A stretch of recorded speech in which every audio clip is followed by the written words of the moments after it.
என் நெஞ்சில் குடியிருக்கும்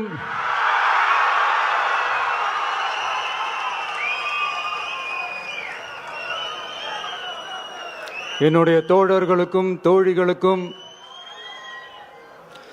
தமிழக மக்களுக்கும் என்னுடைய வணக்கம்.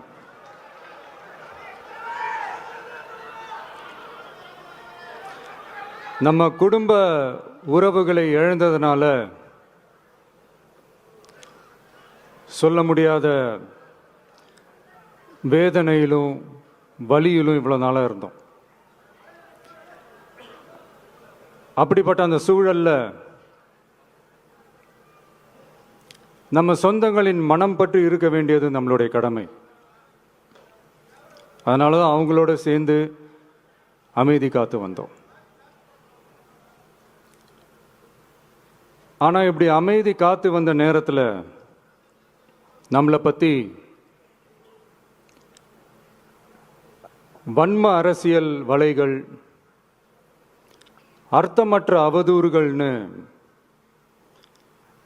இந்த மாதிரி நிறையா விஷயங்கள் நம்மளை பற்றி பின்னப்பட்டன, பரப்பப்பட்டன. இது எல்லாமே சட்டம் மற்றும் சத்தியத்தின் துணை கொண்டு துடைத்து எறிய தான் போகிறோம்.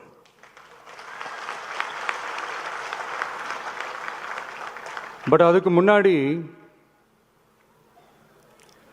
தமிழக சட்டமன்றத்தில் நமக்கு எதிராக நிகழ்த்தப்பட்ட ஓர் உரைக்கு ஒரு நாகரிக பதிலடி கொடுக்கணும்னு நான் நினைக்கிறேன்.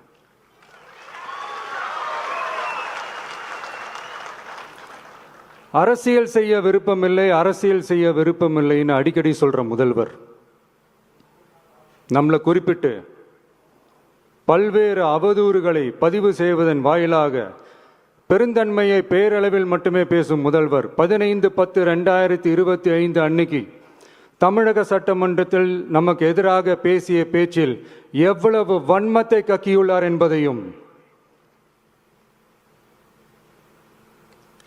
எப்படிப்பட்ட ஒரு அரசியல் செய்ய முயல்கிறார் என்பதையும் தமிழக மக்கள் உணராமலா இருப்பாங்க.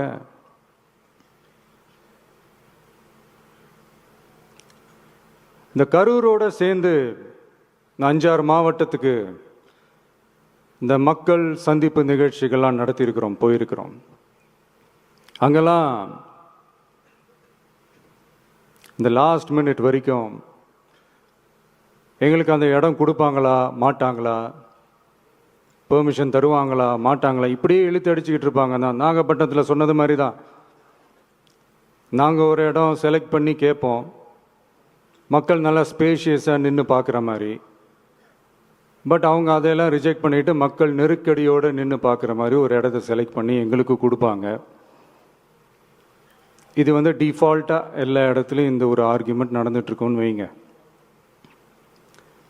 அது மட்டும் இல்லை, இந்தியாவிலேயே எந்த ஒரு அரசியல் கட்சி தலைவருக்கும் கொடுக்கப்படாத கண்டிஷன்ஸ். பஸ்ஸுக்குள்ளேயே இருந்து பார்க்கணும், மேலே கை காட்டக்கூடாது, இப்படிலாம் ஒரு அதீத கட்டுப்பாடுகளை கொடுத்த உடனே எங்கள் சைட்லேருந்து ஒரு அறிக்கையும் வெளியிட்டோம். அது மட்டும் இல்லை, தமிழக வெற்றி கழகம் சார்பாக அனைத்து கட்சிகளுக்கும் சமமாக ஒரு முறையான ஒரு பொது வழிகாட்டு முறைகள், SOPஸ்ன்னு சொல்லுவாங்க, அதையும் வழங்கணும்னு சொல்லி உயர்நீதிமன்றத்தையும் நாடி இருக்கணும். இதுவும் தமிழக மக்கள் உணராமலா இருப்பாங்க.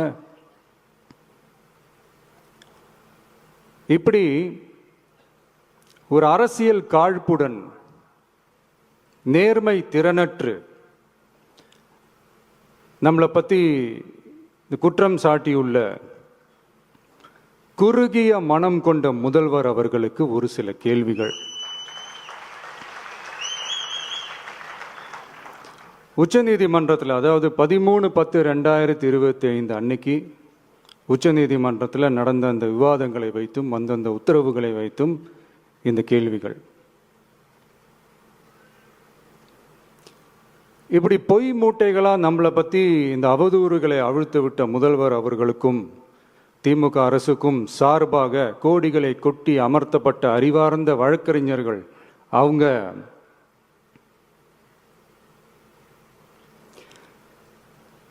இந்த கபட நாடக திமுக அரசோட தில்லுமுல்லுகளை தாங்கி பிடிக்க இயலாமல் உச்ச நீதிமன்றத்தில் திக்கு திணறி நின்றது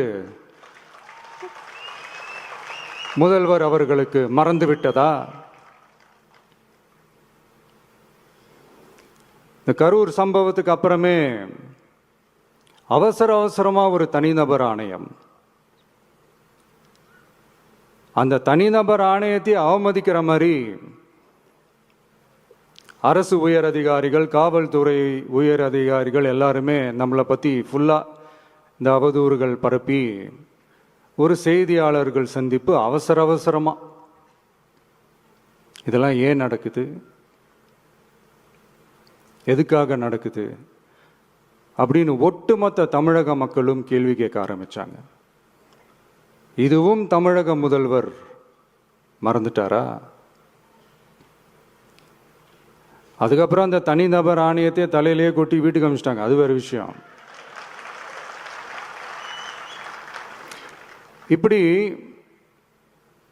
இப்படிலாம் கேள்வி கேட்ட உடனே ஏதாவது பதில் சொல்லி ஆகணும்ல. அதனால சட்டமன்றத்தில் பேசும்போது உண்மை நிலையை தெளிவுபடுத்தத்தான் அப்படின்னு ஏதோ இந்த சட்ட ரீதியாகவும் சத்தியத்திற்காகவும் நடந்தது போல ஏதோ சாமர்த்தியமா பேசுறதா நினைச்சு பேசியிருக்காங்க. இப்படி ஒரு 50 வருஷமா பொது வாழ்க்கையில் இருக்கிற ஒருத்தவங்க ஒரு முதல்வர் அவர்கள் சொன்னது எவ்வளவு பெரிய ஒரு வடிகட்டின பொய், சப்பை கட்டுன்னு நான் சொல்லல, உச்ச நீதிமன்றம் சொல்லியிருக்கிறாங்க. அவங்க சொன்னதெல்லாம் கொஞ்சம் என்னன்னு கொஞ்சம் லைட்டா பார்ப்போமா?